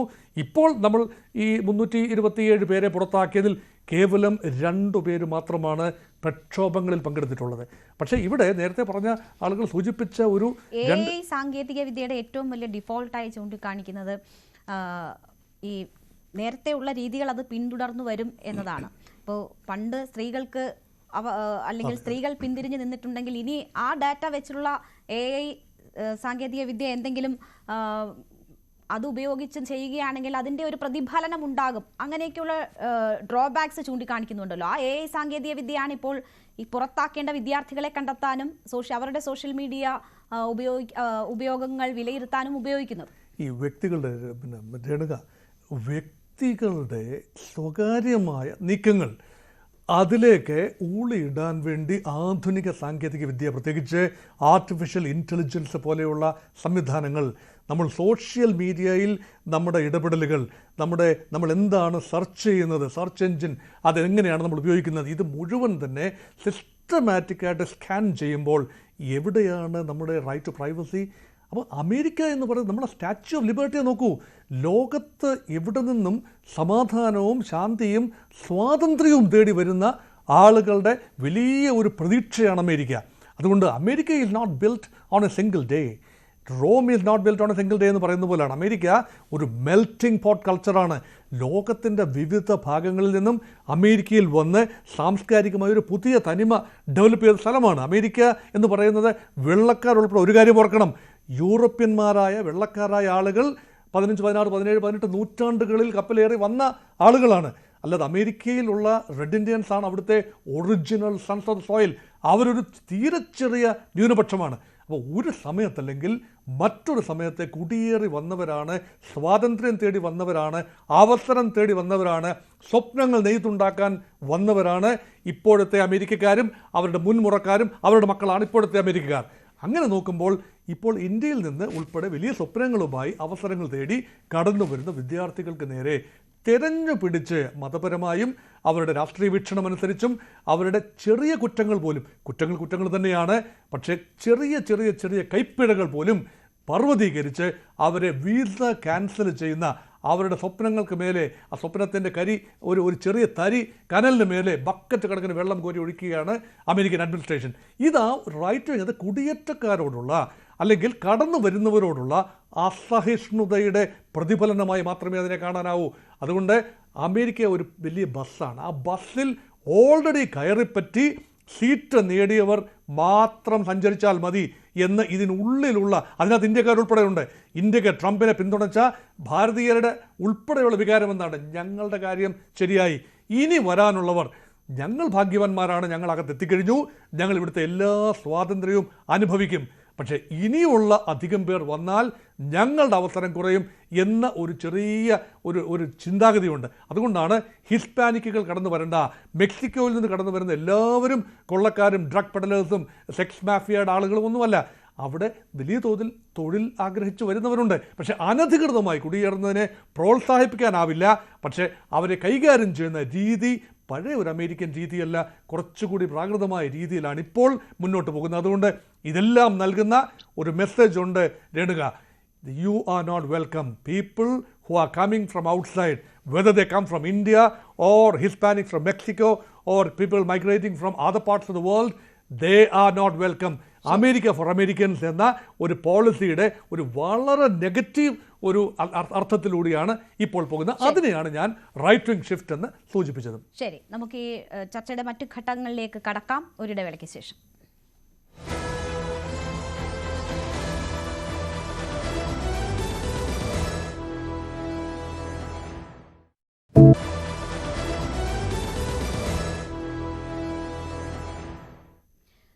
വീണ്ടും ചർച്ചയിലേക്ക്. ആനന്ദ് ചെറിയാൻ, ഈ എമിഗ്രേഷൻ കസ്റ്റഡിയിലുള്ള വെനസ്വേലൻ പൗരന്മാരെ നാടുകടത്തുന്നത് റദ്ദാക്കണമെന്നാവശ്യപ്പെട്ടുള്ള ഹർജിയിൽ ഇപ്പോൾ സുപ്രീം കോടതി അത് ഇനി ഒരു ഉത്തരവുണ്ടാകുന്നതുവരെ തടഞ്ഞുകൊണ്ടൊരു ഉത്തരവിട്ടിട്ടുണ്ട്. മറ്റൊന്ന്, വിദേശ വിദ്യാർത്ഥികളുടെ വിസ റദ്ദാക്കിയതുമായി ബന്ധപ്പെട്ടുള്ള സംഭവമാണ്. ട്രംപ് ഉദ്യോഗസ്ഥർക്കെതിരെ കേസ് ഫയൽ ചെയ്തിരിക്കുന്നത് 100-ലധികം വിദ്യാർത്ഥികളാണ്. അപ്പോൾ ട്രംപിന്റെ ഓരോ നടപടികൾക്കെതിരെയും നിയമ പോരാട്ടവും അവിടെ നടക്കുന്നുണ്ട് എന്നാണ് മനസ്സിലാകുന്നത്. ചില കേസുകളിലൊക്കെ ഈ ഹർജിക്കാർക്ക് അനുകൂലമായ നിലപാടുകളും ഉണ്ടാകുന്നുണ്ട്. ഇതിനെ ചലഞ്ച് ചെയ്യുക എന്നതാണോ വിദ്യാർത്ഥി സമൂഹം, അല്ലെങ്കിൽ ഇന്ത്യൻ സമൂഹത്തിലെ വിദ്യാർത്ഥികൾ ഉൾപ്പെടെയുള്ളവർ നേരിടുന്ന ഈ പ്രശ്നങ്ങളെ അങ്ങനെ ചലഞ്ച് ചെയ്യാനുള്ള നീക്കങ്ങളോ അങ്ങനെയുള്ള ആലോചനകളോ ഉണ്ടോ? സാധ്യതകളോ? ചലഞ്ച് ചെയ്യാനുള്ള നീക്കങ്ങൾ ഉണ്ട് എന്നാണ് പല യൂണിവേഴ്സിറ്റികളിലും അവിടുത്തെ കുട്ടികളെ അറിയിച്ചിട്ടുള്ളത്. ഇപ്പം ആദ്യത്തെ ആൾ പറഞ്ഞ പോലെ ഷോപ്പ് ലിഫ്റ്റിംഗ് മാത്രമല്ല, ഈവൻ ട്രാഫിക്കിന് ആക്ച്വലി പേ ചെയ്യാത്തവരെ വരെയും ആക്ച്വലി ഡീപ്പോർട്ട് ചെയ്തിട്ടുണ്ട്. ആ ഒരു കാരണം പറഞ്ഞുകൊണ്ട്, അതായത് ബേസിക്കലി ഓവർ സ്പീഡിങ്ങിന് ഫൈൻ കൊടുത്തത് ഫൈൻ അടയ്ക്കാൻ മറന്നു പോയവരെ വരെ ഡീപ്പോർട്ട് ചെയ്തിട്ടുള്ള സ്ഥിതി വിശേഷങ്ങൾ ഇവിടെ നടക്കുന്നുണ്ട്. So even the university actually അങ്ങനെയുള്ള സന്ദർഭങ്ങളിൽ actually the keep a lawyer and immigration അറ്റോർണീസിനുമായിട്ടൊക്കെ ബന്ധപ്പെട്ട് ആക്ച്വലി ഇതിനെപ്പറ്റി ചർച്ചകൾ നടക്കുന്നുണ്ട്. ഈവൻ ലീഗൽ ഇഷ്യൂസ് ആക്ച്വലി പല സ്റ്റേറ്റുകളിൽ നടക്കുന്നുണ്ട്. ഇപ്പോൾ റെഡ് സ്റ്റേറ്റ് ആണെങ്കിൽ പോലും, അല്ലെങ്കിൽ ബ്ലൂ സ്റ്റേറ്റ് ആണെങ്കിലും പല സ്റ്റേറ്റുകളിലും ഇങ്ങനത്തെ നടപടികൾ ആക്ച്വലി ഓൺ ദ ജുഡീഷ്യൽ സൈഡിൽ, ലോ സൈഡിൽ ആക്ച്വലി പല കാര്യങ്ങളും അതിനൊപ്പം തന്നെ നടക്കുന്നുമുണ്ട്. ഈവൻ ഇപ്പോൾ യൂണിവേഴ്സിറ്റി ആക്ച്വലി വിസ റിവോക്ക് ചെയ്ത സ്റ്റുഡൻസിനോട്, പല സ്റ്റുഡൻസിനോടും പല യൂണിവേഴ്സിറ്റികളും ആക്ച്വലി പ്ലാൻ ചെയ്തിട്ടുള്ളത് എങ്ങനെയാണെന്ന് ചോദിച്ചു കഴിഞ്ഞു കഴിഞ്ഞാൽ, അവരുടെ കോഴ്സ് കംപ്ലീഷൻ ഫിനിഷ് ചെയ്യുന്ന രീതിയിൽ, മുന്നോട്ട് പോകുന്ന രീതിയിൽ അവർക്ക് വേണ്ടി ഇന്ന യൂണിവേഴ്സിറ്റി അറ്റ്മോസ്ഫിയറിൽ അവർക്ക് ചെയ്യാൻ പറ്റുന്ന നടപടികളെല്ലാം ചെയ്യുമെന്ന രീതിയിലാണ് പല യൂണിവേഴ്സിറ്റികളും ഇപ്പോൾ ഡീപ്പോർട്ട് ചെയ്ത സ്റ്റുഡൻസിനെയും വിസ റിവോക്ക് ചെയ്ത സ്റ്റുഡൻസിനെയും എല്ലാം പറഞ്ഞ് മനസ്സിലാക്കിയിട്ടുള്ളത്. And regarding student visa revocation, ഈ പ്രൊവൈഡിങ് ഫാൾസ് ഇൻഫർമേഷൻ ആപ്ലിക്കേഷൻ എന്നൊക്കെ പറഞ്ഞിട്ടാണ് പല ഇഷ്യൂസും വരുന്നത്. അപ്പോൾ അതിനെയെല്ലാം ചലഞ്ച് ചെയ്യുന്നത് ആക്ച്വലി ഇപ്പോഴത്തെ ഇവിടെ ജുഡീഷ്യറി ഇപ്പോഴും ഭയങ്കര സ്ട്രോങ് ആണ്. സോ അതിൻ്റെ നടപടികൾ ഇപ്പോഴും കാര്യമായിട്ട് നടന്നു പോകുന്നുണ്ട്. ഇതിപ്പോൾ ആനന്ദ്, ഹാർഡ്വാർഡിന്റെ വിഷയവുമായി ബന്ധപ്പെട്ട് ബറാക് ഒബാമ ഉൾപ്പെടെയുള്ളവർ അതിനെ, ഹാർഡ്വാർഡിന്റെ ചെറുത്തുനിൽപ്പിനെ അഭിനന്ദിച്ച് രംഗത്ത് വരുന്നുണ്ട്. അൺലോഫുൾ ആണ് ട്രംപിന്റെ നീക്കങ്ങൾ എന്ന് പറയുന്നുണ്ട്.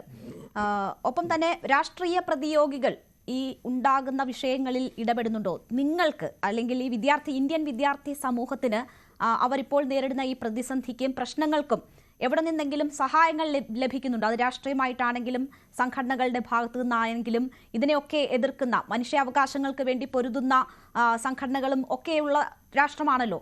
അങ്ങനെയുള്ള പിന്തുണകൾ ലഭിക്കുന്നുണ്ടോ വിദ്യാർത്ഥി സമൂഹത്തിന്? പല യൂണിവേഴ്സിറ്റികളിലും ഇതുപോലെയുള്ള ലീഗൽ ഇത് നോക്കാൻ വേണ്ടി തന്നെ ഒരു ഗ്രൂപ്പ് ഓഫ് ആളുകളുണ്ട്. അവർ കുറച്ചും കൂടെ ക്ലിയർ ആയിട്ട് ഇപ്പോൾ കാര്യങ്ങളെ അവർ കുറച്ചുകൂടെ സ്റ്റാൻഡ് ബൈ എന്നൊക്കെ നമ്മൾ പറയുന്ന പോലെ ആക്ച്വലി പല ആളുകളും പല സ്റ്റുഡൻസുമായിട്ട് ബന്ധപ്പെട്ടിട്ടുണ്ട്. അപ്പോൾ അവർക്കെല്ലാം പേഴ്സണലി സൈക്കോളജിക്കലി പ്രശ്നങ്ങൾ ഉണ്ടാകുന്ന സ്റ്റുഡൻസിൻ്റെ അടുത്ത് പോകുന്ന രീതിയിലുള്ള കാര്യങ്ങൾ, അതുപോലെ ഇതുപോലെയുള്ള ലോ ഫുൾ ഇഷ്യൂസ് വരുന്ന കുട്ടികളെ തിരിച്ചു കൊണ്ടുവരാനുള്ള പദ്ധതികൾ, അങ്ങനത്തെ പല പരിപാടികളും നടക്കുന്നുണ്ട്. ഒബ്വിയസ്ലി സ്റ്റേറ്റ്, ഇപ്പോൾ ഞാൻ താമസിക്കുന്നതെന്ന് പറഞ്ഞു കഴിഞ്ഞാൽ വെർജീനിയ സ്റ്റേറ്റ് ആണ്. സോ അവിടെയുള്ള ആക്ച്വലി ലീഗൽ കോംപ്ലിക്കേഷൻസ് എല്ലാം യൂണിവേഴ്സിറ്റികൾ കുട്ടികളുമായിട്ട് ബന്ധപ്പെടാൻ ഈച്ച് ഡിപ്പാർട്ട്മെൻറ്റ് എന്ന രീതിയിൽ ആക്ച്വലി ഒരു ഇപ്പോൾ സയൻസ് ആണെങ്കിൽ സയൻസിന് വേണ്ടി, അതായത് ഹ്യൂമാനിറ്റീസ് അല്ലെങ്കിൽ സോഷ്യൽ സയൻസിന് വേണ്ടിയാണെങ്കിൽ ഒരു ഗ്രൂപ്പ് ഓഫ് ആളുകൾ ആക്ച്വലി അങ്ങനെ വർക്ക് ചെയ്യുന്നുണ്ട് പല യൂണിവേഴ്സിറ്റികളിലും. സോ കുട്ടികളെ ബേസിക്കലി പാനിക് ആക്കാതെ നോക്കാൻ പല യൂണിവേഴ്സിറ്റികളും ശ്രമിക്കുന്നുണ്ട്. ഈവൻ റിപ്പബ്ലിക്കൻസ് തന്നെ അങ്ങോട്ടും ഇങ്ങോട്ടും സപ്പോർട്ട് ചെയ്യുന്ന, ചെറിയ രീതിയിൽ സപ്പോർട്ട് ചെയ്യുന്ന കാര്യങ്ങൾ നടക്കുന്നുണ്ട്. Even democrats obviously like they are actually protesting against it. Indian വിദ്യാർത്ഥികൾ പ്രൊട്ടസ്റ്റ് ചെയ്യാൻ മാത്രമുള്ള ഒരു ഇതിലല്ല നിൽക്കുന്നത്. ആസ് ഏർലിയർ മെൻഷൻ, അവർക്കൊരു പാനിക് ക്രിയേറ്റ് ആയിട്ടുണ്ട്. ഒബ്വിയസ്ലി ഒരു അൺസർട്ടനിറ്റി ഉണ്ട്. അതാണ് ഈ ബേസിക്കലി ഞാൻ ആദ്യം പറഞ്ഞത്, basically power relations basically work ചെയ്യുന്നത് എങ്ങനെ എഡ്യൂക്കേഷൻ, യൂണിവേഴ്സിറ്റീസ് എല്ലാം കൈയാളാൻ പറ്റുമെന്നുള്ള രീതിയിലേക്ക് ഒരു പാർട്ടി പോകുമ്പോൾ ആക്ച്വലി ഇങ്ങനത്തെ സംഭവങ്ങൾ ഇപ്പോഴും ഉണ്ടാകുന്നുണ്ട്. ശരി, ശ്രീമതി മില്ലി ഫിലിപ്പ്, ഇവിടെ ഇപ്പോൾ സ്കിൽഡ് ആയിട്ടുള്ള വർക്കേഴ്സ്, പ്രൊഫഷണൽസ് ഒക്കെ അമേരിക്കയിലേക്ക് അല്ലെങ്കിൽ യൂറോപ്യൻ രാഷ്ട്രങ്ങളിലേക്കൊക്കെ പോകുമ്പോൾ ഇന്ത്യയെ സംബന്ധിച്ച് അതൊരു ബ്രെയിൻ ഡ്രെയിൻ ആയിട്ട് നമ്മൾ കണക്കാക്കിയിട്ടുണ്ട്. പക്ഷെ അതിൻ്റെയൊക്കെ നേട്ടം ഈ രാഷ്ട്രങ്ങൾക്കുണ്ടായിട്ടുണ്ട്. അമേരിക്കയിലെ ഇന്ത്യൻ സമൂഹം എന്ന് പറയുന്നത് ഒരു വോട്ട് ബാങ്ക് പോലുമാണ്. തെരഞ്ഞെടുപ്പിൻ്റെ സമയത്ത് നമുക്കത് ഇവിടെ ഇരുന്ന് പോലും അനുഭവിക്കാൻ പറ്റുന്നതാണ്. മോദിക്ക് അമേരിക്കയിൽ തെരഞ്ഞെടുപ്പ് സമയത്ത് കിട്ടിയ സ്വീകരണം പോലും അതിൻ്റെ പ്രതിഫലനമായിരുന്നു. ആ ഒരു സമൂഹത്തെ പാടെ കണ്ടില്ല എന്ന് നടിച്ച് അവരെ എഴുതി തള്ളിക്കൊണ്ട് ഒരു സമീപനം അത് സാധ്യമാകുമോ? അത് ഇതൊരു തുടർച്ച, അല്ലെങ്കിൽ ഇതിങ്ങനെ പോകുമോ, എസ്കലേറ്റ് ചെയ്ത് പോകുമോ എന്നൊക്കെ ഉള്ള തരത്തിൽ നിങ്ങളെ ആശങ്കപ്പെടുത്തുന്നുണ്ടോ കാര്യങ്ങൾ? തീർച്ചയായിട്ടും. ഇത് ഇവിടെ നേരത്തെ സംസാരിച്ച മോഹൻ സർ, എനിക്കറിയില്ല എന്റെ അധ്യാപകൻ തന്നെയാണോ ആ മോഹൻ? അതെ, തീർച്ചയായിട്ടും. Mili is my student. Mili is my student in former student of മാത്തമ കോളേജ്. അപ്പൊ എനിക്ക് ഞാൻ മോഹൻ സാർ, ഞാൻ എന്ത് പറയണം എന്ന് ആഗ്രഹിച്ചതാണ് മോഹൻ സാർ ഇവിടെ പറഞ്ഞിരിക്കുന്നത്. America is a land of freedom, freedom of speech and freedom of expression. അപ്പോൾ എന്തെങ്കിലും അവരവരുടെ പൊളിറ്റിക്കൽ വ്യൂ, അവരോട് ഇത് എക്സ്പ്രസ് ചെയ്യുന്നവരെ ഓൾറെഡി റിവോക്ക് ചെയ്യുക, ഡിപ്പോർട്ട് ചെയ്യുക. That is not America. American ഡ്രീംസിൽ ഞാൻ ഉൾപ്പെടെ ഇവിടെ വന്നതാണ്. 25 കൊല്ലം സ്വപ്നങ്ങൾ കണ്ട് H1B വിസയിൽ ഭർത്താവിനോടൊപ്പം ഇവിടെ എത്തിയവളാണ് ഞാൻ. ഇപ്പോൾ ഇന്ത്യക്കാരുടെ കാര്യം പറഞ്ഞു, അത് മോഹൻ സാർ കൃത്യമായിട്ട് അത് പറഞ്ഞു. ഞാൻ US സിറ്റിസൺ ആയി, എന്റെ കാര്യങ്ങളെല്ലാം കഴിഞ്ഞു, ഇനിയും ഇമിഗ്രേഷൻ വേണം. This is land of immigrants. Red Indians അല്ലാതെ അത് കഴിഞ്ഞാൽ this is the land of immigrants. എന്റെ കാര്യം കഴിഞ്ഞു. അതാണ് ഇന്ത്യക്കാരുടെ ആറ്റിറ്റ്യൂഡ്. ഞാൻ എൻ്റെ ഒരു സുഹൃത്തുമായിട്ട് ഇതിന്റെ പേരിൽ ഒരു ആർഗ്യുമെന്റ് വരെ ഉണ്ടായി. നമ്മളുടെ കാര്യം കഴിഞ്ഞപ്പോൾ എല്ലാം സേഫായി. അങ്ങനെയല്ല, എല്ലാവരും ആശങ്കയിലാണ്. പ്രത്യേകിച്ച് ഈ പറഞ്ഞതുപോലെ ആനന്ദ് ഇപ്പൊ സ്റ്റുഡൻസുമായിട്ടാണ് ഇന്ററാക്ട് ചെയ്യുന്നത്. I am interacting most of the H1B ആൾക്കാരുമായിട്ടാണ് ഇന്ററാക്ട് ചെയ്യുന്നത്. എല്ലാവരും പാനിക്കിലാണ്. എന്തെല്ലാം പ്രതീക്ഷകളോടാണ് ഇവിടെ വന്നത്. Anand may be aware of this. വാഷിംഗ്ടണിലെ ഓൾമോസ്റ്റ് നല്ലൊരു ഇന്ത്യക്കാരുടെ അത് പിന്നെ സ്പെസിഫിക്കലി ഇന്ത്യൻസ് എന്നല്ല, ഫെഡറലിലുള്ള പലരുടെയും ജോലി പോയിട്ടുണ്ട്. അങ്ങനെ ജോലി പോയി വളരെ ആശങ്കയോടെ കഴിയുന്ന ഒരു സമൂഹമാണ് ഇന്ത്യൻ സമൂഹം. ഇത് നമ്മൾക്ക് എന്ത് ചെയ്യാൻ പറ്റും? ആസ് പെർ മൈ നോളജ്, എനിക്ക് I am not aware sure about it, 15 മുതൽ 20 ദിവസങ്ങളുണ്ട് റിവോക്ക് ചെയ്താൽ അവർക്ക് നിൽക്കാൻ, അല്ലെ, within 15 to 1 month, 15 days to 1 month ഒരു ഡിസിഷൻ എടുക്കാൻ, അവർക്ക് റിയാക്ട് ചെയ്യാൻ, ഇത് ചെയ്യാൻ, ഒരു റീഅപ്ലൈ ചെയ്യാൻ ഒരു സമയമുണ്ട്. ആ സമയം ഇന്ത്യൻ സമൂഹം നമ്മളാണ് അവരെ ഹെൽപ്പ് ചെയ്യേണ്ടത്. എനിക്ക് കിട്ടുന്ന എനിക്കങ്ങനെ ഒത്തിരി ഹെൽപ്പ് ചെയ്യാൻ പറ്റുന്നത് പോലെ പിന്നെ ഇവരെ കോണ്ടാക്ട് ചെയ്യിച്ച്, മീൻസ് കോൺഗ്രസ്മെന്നോ അങ്ങനെ ആരെയൊക്കെയെങ്കിലും കോണ്ടാക്ട് ചെയ്ത് പറ്റുന്ന ഹെൽപ്പുകളൊക്കെ ആസ് ഇന്ത്യൻസ് നമ്മൾ ഇവിടെ വന്ന് സക്സസ്ഫുൾ ആയെങ്കിൽ നമ്മുടെ ആ സമൂഹത്തിന് വേണ്ടി പ്രയോജനമുള്ള കാര്യമാണ്. നമ്മളത് ചെയ്തു കൊടുക്കണം. ഈ ആശങ്കയിൽ കഴിയുന്നവരെ ആശ്വസിപ്പിക്കേണ്ടതും അവർക്ക് എന്തൊക്കെ സപ്പോർട്ടുകൾ ചെയ്യാമോ അത് ചെയ്യണമെന്നാണ് എൻ്റെ ഒരു അഭ്യർത്ഥന. ശരി, ശ്രീ PJ വിൻസെന്റ്, ഇവിടെ ഇപ്പോൾ മോദിയുടെ അമേരിക്കൻ സന്ദർശനം നമ്മൾ കണ്ടതാണ്. മേക്ക് അമേരിക്ക ഗ്രേറ്റ് അഗെയിൻ എന്ന് ട്രംപ് പറയുമ്പോൾ മേക്ക് ഇന്ത്യ ഗ്രേറ്റ് അഗെയിൻ എന്ന് മോദി പറയുന്നു. മാഗയും മെഗയും പറഞ്ഞ് ഇരുവരും കെട്ടിപ്പിടിക്കുന്നു. വളരെ ഊഷ്മളമായ കുറേ ദൃശ്യങ്ങൾ നമുക്ക് ലഭിക്കുന്നു.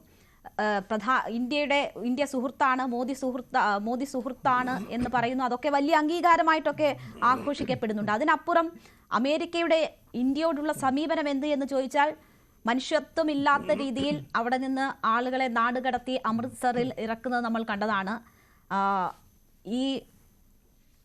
ഇങ്ങനെയുള്ളവരെ, അനധികൃതമായി തങ്ങുന്നവരെ ഏറ്റെടുത്തുകൊള്ളാം എന്ന് പറഞ്ഞ രാഷ്ട്രത്തോടാണ് ആ സമീപനം എന്നോർക്കണം. എന്നിട്ടും ഒന്നും പ്രതികരിക്കാൻ, കൃത്യമായ പ്രതികരണത്തിന് കേന്ദ്ര സർക്കാർ തയ്യാറായിട്ടില്ല.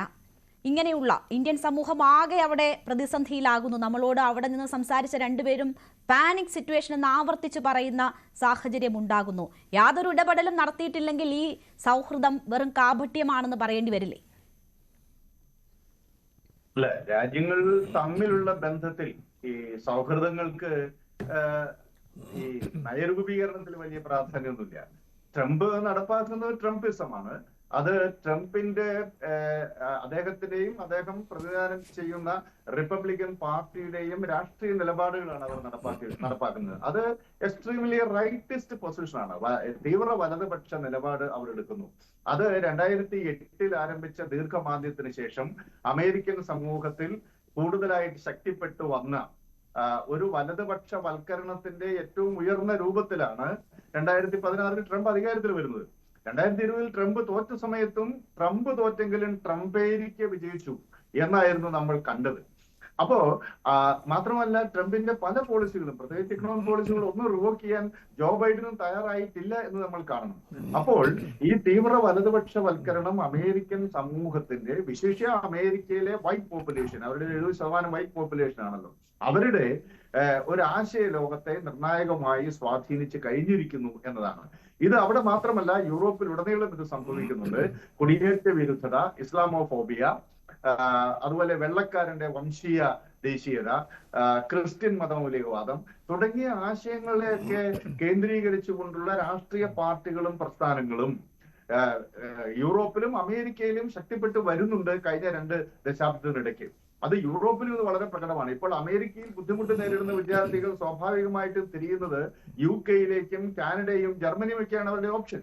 ജർമ്മനിയാണ് അവരുടെ സെക്കൻഡ് ഓപ്ഷൻ ആയിട്ട് കാണുന്നത്. പക്ഷെ ജർമ്മനിയിലെ AFD പോലെയുള്ള പാർട്ടികൾ ശക്തമായ കുടിയേറ്റ വിരുദ്ധ എടുക്കുന്ന ഒരു സാഹചര്യവുമുണ്ട്.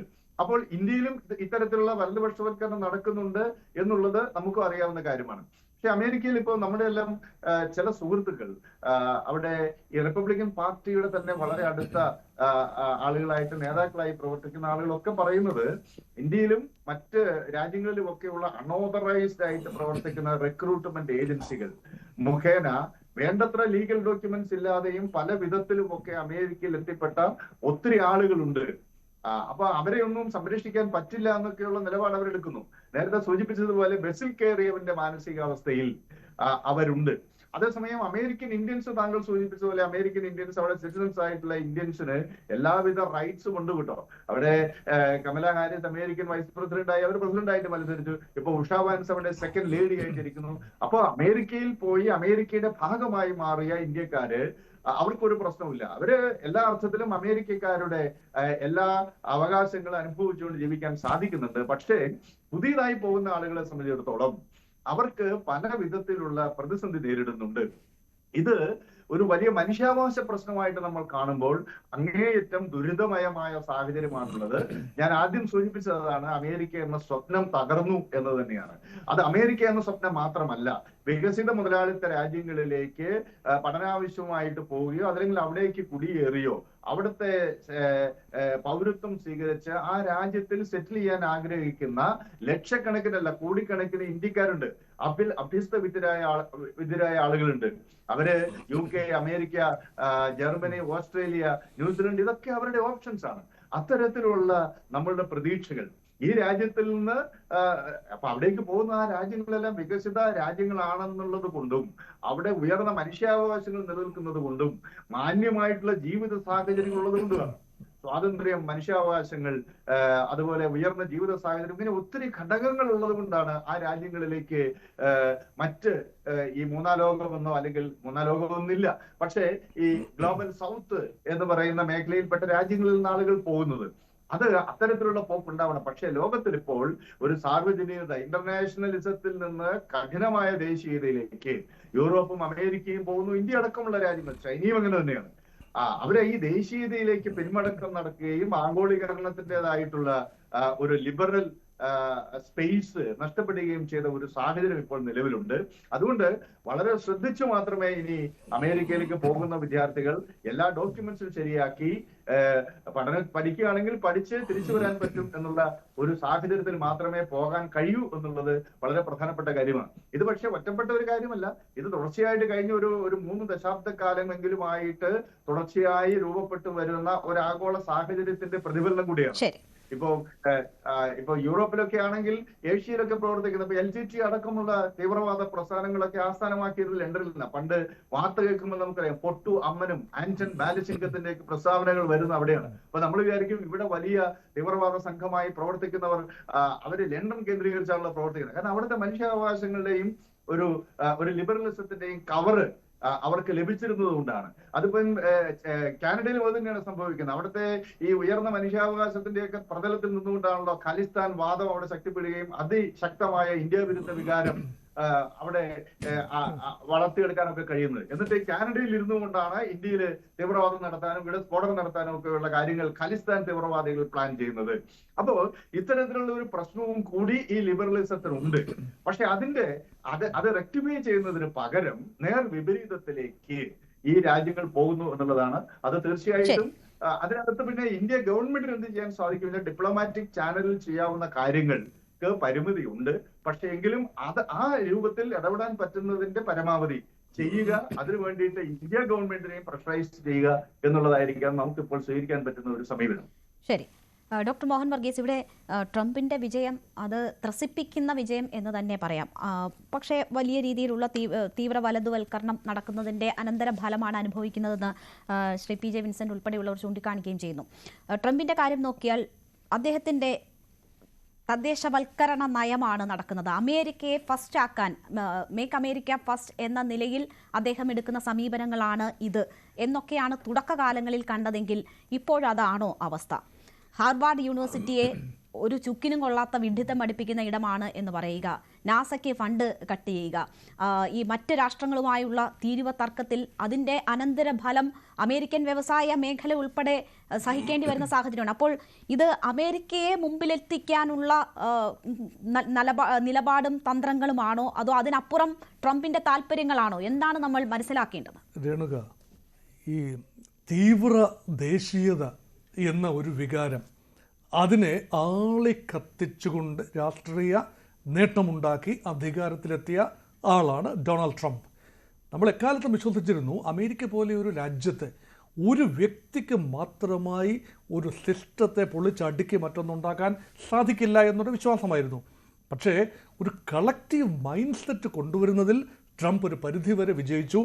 അതുകൊണ്ടാണ് ട്രംപ്, ഇപ്പം ഞാൻ ട്രംപിനെയൊക്കെ ഇപ്പോൾ കാണുന്നത്, ആദ്യം നമ്മൾ കുറേയൊക്കെ അമ്പരന്ന് നിൽക്കും. കാരണം എന്താണ് ഇദ്ദേഹം പറഞ്ഞു വരുന്നത്?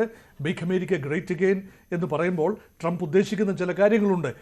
അതൊക്കെയെന്ന് പറഞ്ഞാൽ കേവലം അക്കാഡമിക് മാത്രമാണ്. അദ്ദേഹം ഉദ്ദേശിക്കുന്നത് പോലെ തന്നെ അമേരിക്കയിലേക്ക് എല്ലാം കടന്നു വരണം, നഷ്ടപ്പെട്ടു പോയ വ്യവസായങ്ങളെല്ലാം തിരിച്ചു വരണം, ഉൽപ്പാദനക്ഷമത അവിടെ കൂടണം, തൊഴിലവസരങ്ങൾ കൂടണം, ഒക്കെ നല്ലതാണ്. അമേരിക്കക്കാരൻ്റെ കാതുകൾക്ക് ഇമ്പമാകുന്ന കാര്യം തന്നെയാണ് ഡൊണാൾഡ് ട്രംപ് പറയുന്നത്. പക്ഷേ അത് പ്രാവർത്തികമായി വരണമെങ്കിൽ ഒരു ആക്റ്റീവ് ഇൻ്റർനാഷണലിസം ഉണ്ട്. അമേരിക്ക ഏറെക്കാലമായി ഒരു ലോകവുമായി പൊരുത്തപ്പെട്ട് സമരസപ്പെട്ട് ലോകത്തിൻ്റെ അമേരിക്കയുടെ താല്പര്യങ്ങൾ സംരക്ഷിക്കുന്നതിനോടൊപ്പം തന്നെ ലോകരാജ്യങ്ങളുടെ കാര്യങ്ങളിൽ പോസിറ്റീവായ ഇടപെടൽ ഉൾപ്പെടെ, നെഗറ്റീവ് മാത്രമല്ല പോസിറ്റീവായ ഇടപെടലുകൾ മൾട്ടിലാറ്ററൽ ഏജൻസീസിൻ്റെ പ്രവർത്തനത്തിൽ ഉൾപ്പെടെ, ഐക്യരാഷ്ട്ര സംഘടനയുടെ ഏജൻസികളിൽ ഉൾപ്പെടെ, WHOയിലും WTOയിലും ഒക്കെയുള്ള അമേരിക്കയുടെ എക്സ്പോഷർ ഒറ്റയടിക്ക് വേണ്ട എന്ന് വെക്കുകയാണ്. അമേരിക്കയ്ക്ക് അമേരിക്കയുടെ കാര്യം മാത്രം, അതായത് പച്ച മലയാളത്തിൽ പറഞ്ഞാൽ സ്വന്തം കാര്യം സിന്ദാബാദ്, ഈ ഒരു നയം, ഈ നയം അമേരിക്കൻ പൗരന്മാരെ സംബന്ധിച്ചിടത്തോളം, വോട്ടർമാരെ സംബന്ധിച്ചിടത്തോളം ഒരു പക്ഷേ വോട്ടുകൾ നേടാൻ പര്യാപ്തമായ ഒരു നയമാണ്. അപ്പോൾ എന്തിൽ നിന്നും പിന്മാറുക, അപ്പോൾ അമേരിക്കയിലേക്ക് വെൽത്ത് വരിക, ചൈനയെ പൂർണ്ണമായി ഒഴിവാക്കിക്കൊണ്ട് ചൈനീസ് ഇമ്പോർട്ട്സിന് 245% ടാരിഫ് പ്രഖ്യാപിച്ചുകൊണ്ട് ചൈനയിൽ നിന്നുള്ള വലിയ ഇറക്കുമതിയാണ്. ഇപ്പോൾ $295 ബില്യൺ ട്രേഡ് ഡെഫിസിറ്റ് അമേരിക്കയ്ക്കുണ്ട്, വ്യാപാര കമ്മിയുണ്ട്. ആ കമ്മി ഒരു യാഥാർത്ഥ്യമാണ്. അതെന്തുകൊണ്ടാണ്? അമേരിക്ക ചെയ്യേണ്ട കാര്യങ്ങൾ ചെയ്യാതിരിക്കുകയും ഉൽപ്പാദനം നിങ്ങളായിക്കൊള്ളൂ, ലോകത്തിൻ്റെ എവിടെ വേണമെങ്കിലും നിങ്ങൾ ഉൽപ്പാദിപ്പിച്ചോളൂ, ഞങ്ങൾ ഇറക്കുമതി ചെയ്ത് ഉപയോഗിച്ചുകൊള്ളാം എന്ന നിലപാട് കൊണ്ടാണ് ആ ഒരു തുറന്ന ലോകത്തെ ചൈന കുതിച്ചു കയറി. അത് അമേരിക്കയുടെ കൂടെ നോട്ടപ്പിശകാണ്. അത് വൈകിയെങ്കിലും ട്രംപ് തിരിച്ചറിയുന്നു എന്ന് ചിലർ വിശ്വസിക്കുന്നു. പക്ഷേ അതിനെ നേരിടാനുള്ള മാർഗം ഒറ്റയടിക്ക് ടാരിഫ് 245% എന്നതല്ല. ഇതേ നിലപാട് തന്നെയാണ് യഥാർത്ഥത്തിൽ ഓരോ കാര്യത്തിലും. കുടിയേറ്റക്കാരാണ് ഈ രാജ്യത്തിൻ്റെ എല്ലാ പ്രശ്നങ്ങൾക്കും കാരണം. അനധികൃത കുടിയേറ്റമാണ്. അനധികൃത കുടിയേറ്റമെന്ന് ആദ്യം പറയും, പിന്നീട് പറയും കുടിയേറി വന്നവർ എല്ലാം തന്നെയാണ് പ്രശ്നം. പക്ഷെ ഓർക്കൂ, അമേരിക്ക സൃഷ്ടിച്ചത് ആരാണ്? പല സമയങ്ങളിലായി കുടിയേറി വന്നവരാണ് അമേരിക്ക സൃഷ്ടിച്ചത്. ഇന്ത്യയിൽ നിന്നും എനിക്ക് പറയാൻ സാധിക്കും, ഇന്ത്യയിൽ നിന്ന് ഞാൻ വിദേശത്ത് പഠിച്ച ആളുമാണ്. വിദേശത്ത് പഠിച്ചതിന് ശേഷം തിരിച്ച് ഇന്ത്യയിൽ വന്ന് ജോലി ചെയ്ത ആളുമാണ്. അപ്പം വിദേശത്ത് പോയി എന്ന് പറയുമ്പോൾ അവിടെ പഠിക്കാനായി പോകുന്നതിൽ കുഴപ്പമില്ല. അവിടെ പഠിച്ചിട്ട് തിരിച്ചു വരണം എന്നത് നമ്മുടെ രാജ്യത്തിന്റെ ആവശ്യമാണ്. പക്ഷേ അവിടെ ഏറ്റവും ബെസ്റ്റ് ബ്രെയിൻസ് ആണ് പലപ്പോഴും വിദേശത്ത് പോകുന്നതും അവിടെ ജോലി ചെയ്ത് അവിടെ തന്നെ കഴിയുന്ന ഒരു അന്തരീക്ഷം. അപ്പൊ ആ ഒരു മോഹൻ വർഗീസ്, ഇവിടെ ഇപ്പോൾ നമ്മുടെ എക്കണോമി എന്ന് പറയുമ്പോൾ അതിന് ഓവർസീസ് മണി ഒരു പ്രധാന ഘടകമാണല്ലോ. പ്രത്യേകിച്ച് ഗൾഫ് മേഖലകളിൽ നിന്നാണ് ഇത് മൈഗ്രേഷൻ, അവിടെ പോയി ഇങ്ങോട്ട് പൈസ അയക്കാത്തവരായതുകൊണ്ട് തന്നെ അത് നമ്മുടെ എക്കണോമിയെ വലിയ രീതിയിൽ ബാധിക്കില്ല എന്ന് നമ്മൾ വെക്കുന്നു. എങ്കിൽ പോലും ഇവരുടെ ഒരു തിരിച്ചു വരവ് അല്ലെങ്കിൽ അത് താങ്ങാനുള്ള ശേഷി ഇന്ത്യയെ സംബന്ധിച്ചുണ്ടോ? അവർക്ക് അവരുടെ ഈ സ്റ്റാറ്റസിന് പറ്റുന്ന അല്ലെങ്കിൽ അവരുടെ ഈ ക്വാളിഫിക്കേഷൻ അനുകൂലമായ സാഹചര്യങ്ങൾ സൃഷ്ടിക്കുക, അതൊക്കെ പ്രദാനം ചെയ്യുക എന്നത് നമ്മുടെ രാജ്യത്തിനെ സംബന്ധിച്ച് അങ്ങനെ അക്കോമഡേറ്റ് ചെയ്യാനും നൽകാനും ഒക്കെ കഴിയുന്ന ഒരു സാഹചര്യമാണോ ഇപ്പോഴുള്ളത്? ഇതിന് രേണുക, ഇത് രണ്ട് രീതിയിൽ കാണണം. ഗൾഫ് രാജ്യങ്ങൾ പൗരത്വം നൽകില്ല. ഇന്ത്യയിൽ നിന്നും കുടിയേറുന്നവർക്ക് തൽക്കാലത്തേക്ക് മാത്രമാണ് പ്രവാസികൾ ഇവിടെ ഉണ്ടാവുക. അവർ നിശ്ചിത പ്രായത്തിന് ശേഷം, റിട്ടയർമെന്റിന് ശേഷം ജോലി അവസാനിപ്പിച്ച് നാട്ടിലെത്തി തിരിച്ച് വരണം. അതുകൊണ്ട് തന്നെ നാട്ടിലേക്കുള്ള പണം അയക്കൽ കൂടുതലാണ്. ഒരു പക്ഷേ അവരുടെ മക്കളെ വിദേശത്ത് അയച്ച് പഠിപ്പിക്കാൻ വേണ്ടി കുറെ തുക അമേരിക്കയിലേക്കൊക്കെ അയച്ചു കൊടുക്കേണ്ടി വരുന്നു. പക്ഷേ അമേരിക്കയിലേക്ക് കുടിയേറുന്നവരുടെ കാര്യം അങ്ങനെയല്ല. അവരാരും തന്നെ തിരിച്ചു വരാനല്ല പോകുന്നത്. അമേരിക്ക, യൂറോപ്യൻ രാജ്യങ്ങൾ, ഓസ്ട്രേലിയ, ന്യൂസിലൻഡ്, കാനഡ മുതലായ രാജ്യങ്ങളിലേക്ക് കുടിയേറുന്നവർ അവിടെ സ്ഥിരമായി തലമുറകളായി വസിക്കാനുള്ള തീരുമാനമെടുത്ത് തന്നെയാണ് പോകുന്നത്. ആദ്യമൊക്കെ പറയും ഞങ്ങൾ തിരിച്ചു വരാനാണെന്ന് പറയും. ആരും തിരിച്ചു വരാറില്ല എന്നതാണ് വാസ്തവം. അതുകൊണ്ട് അവിടെ നിന്നും ഇന്ത്യയിലേക്ക് പണം അയക്കാറില്ല, അല്ലെങ്കിൽ പണവരവ് ആ രൂപത്തിൽ വരുന്നില്ല. കാരണം അത് അത്ര പ്രായോഗികമല്ല. അതുകൊണ്ട് അമേരിക്കയിൽ നിന്നും ആരും തിരിച്ചു വരുമെന്ന് കരുതാനില്ല. പക്ഷേ ഈ ഒരു പ്രവണത കൊണ്ട് വരാൻ പോകുന്നത് അമേരിക്കൻ ഡ്രീംസ് മാറി ഇനി ഓസ്ട്രേലിയ, കാനഡ, യൂറോപ്പ് മറ്റിടങ്ങളിലേക്ക് വിദ്യാർത്ഥികളുടെ ഡ്രീംസ് മാറുന്നു. അമേരിക്കയിലേക്ക് മാത്രമുള്ള വൻതോതിലുള്ള കുടിയേറ്റം കുറച്ചുകൂടി ഡൈവേഴ്സിഫൈഡ് ആകാനുള്ള സാധ്യത കാണുന്നു. ശ്രീ ആനന്ദ് പി ചെറിയാൻ, അങ്ങനെ അവിടെ നിന്ന് സേഫ് ലാൻഡുകൾ നോക്കി പോവുക എന്നതായിരിക്കുമോ ഏറ്റവും പ്രധാനപ്പെട്ട ഒരു ഓപ്ഷൻ? ഇപ്പോൾ ഗൾഫ് രാഷ്ട്രങ്ങളിൽ എവിടെയെങ്കിലുമാണ് ഇന്ത്യൻ സമൂഹം ഈ പ്രതിസന്ധി നേരിടുന്നതെങ്കിൽ ഇവിടുത്തെ രാഷ്ട്രീയ പാർട്ടികൾക്കുൾപ്പെടെ വലിയ ഉത്സാഹം ആ വിഷയങ്ങളിൽ ഇടപെടാനുണ്ടാകും. ഇതൊരു വോട്ട് ബാങ്കോ അല്ലെങ്കിൽ അങ്ങനെയുള്ള ഒരു സമൂഹമായി കാണാത്ത സാഹചര്യത്തിൽ അവരുടെ പിന്തുണ നിങ്ങൾ പ്രതീക്ഷിക്കുന്നുണ്ടോ?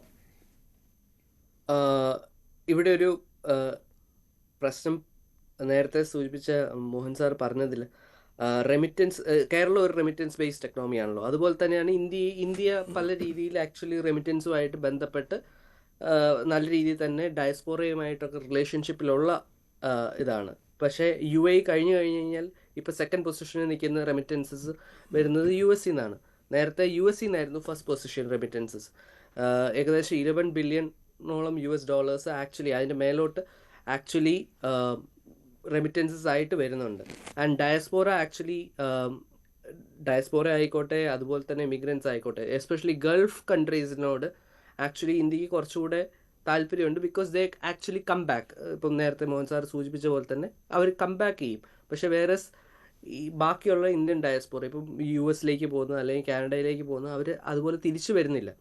അപ്പോൾ ബേസിക്കലി ആ വോട്ടിംഗ് ഷെയർ തന്നെ കാര്യമായിട്ടുള്ള ഒരു വ്യതിയാനം സംഭവിക്കുന്നുണ്ട്. ഇപ്പം നമുക്ക് കേരളത്തിലെ ഒരു സ്ഥിതിവിശേഷം എടുക്കുകയാണെങ്കിൽ, ഇപ്പം കേരളത്തിലെ സിറിയൻ ക്രിസ്ത്യൻസ്, റോമൻ കാത്തലിക്സ് പോകുന്നതുകൊണ്ട് തന്നെ റോമൻ കാത്തലിക്സിൻ്റെ ഇടയിൽ തന്നെ ഒരു പാനിക് ക്രിയേറ്റ് ആയിട്ടുണ്ട്. അതായത് ബേസിക്കലി അവരുടെ ഫെർട്ടിലിറ്റി റേറ്റ് കുറയുന്നു, അതുപോലെ തന്നെ അവരുടെ കുട്ടികളെല്ലാം വെളിയിൽ പോകുന്നു. അപ്പോൾ അവർക്ക് നേരത്തെ ഉണ്ടായിരുന്ന പോലത്തെ ഒരു പൊളിറ്റിക്കൽ സ്റ്റേക്ക് ഇല്ല.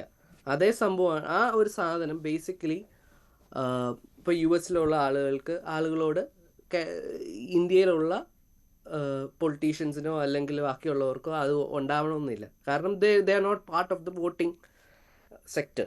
ആകെ അവർ തരുന്നതെന്ന് പറഞ്ഞു കഴിഞ്ഞാൽ diaspora, okay, once in a while they get a fund. But അങ്ങനെയല്ല ഗൾഫ് എന്ന് പറയുന്ന ആളുകൾ തിരിച്ചു വരുന്നത് ഇൻവെസ്റ്റ് ദേ. അപ്പോൾ അതിൻ്റെതായ മാറ്റങ്ങൾ എന്താണേലും ഉണ്ട്. അപ്പോൾ അതിൻ്റെ ഇഷ്യൂസ് ഒബ്വിയസ്ലി ഉണ്ട്. ശരി, എന്തായാലും കോൺഗ്രസ് ഇത് വിദേശകാര്യ മന്ത്രാലയം ഈ വിഷയത്തിൽ ഇടപെടണമെന്നൊരാവശ്യം ഇതിനോടകം ഉന്നയിച്ചിട്ടുണ്ട്. നമുക്ക് നോക്കാം ഇന്ത്യൻ ഇടപെടലുകൾ എങ്ങനെ ഉണ്ടാകും എന്നത്. ചർച്ചയിൽ പങ്കെടുത്ത എല്ലാ അതിഥികൾക്കും നന്ദി.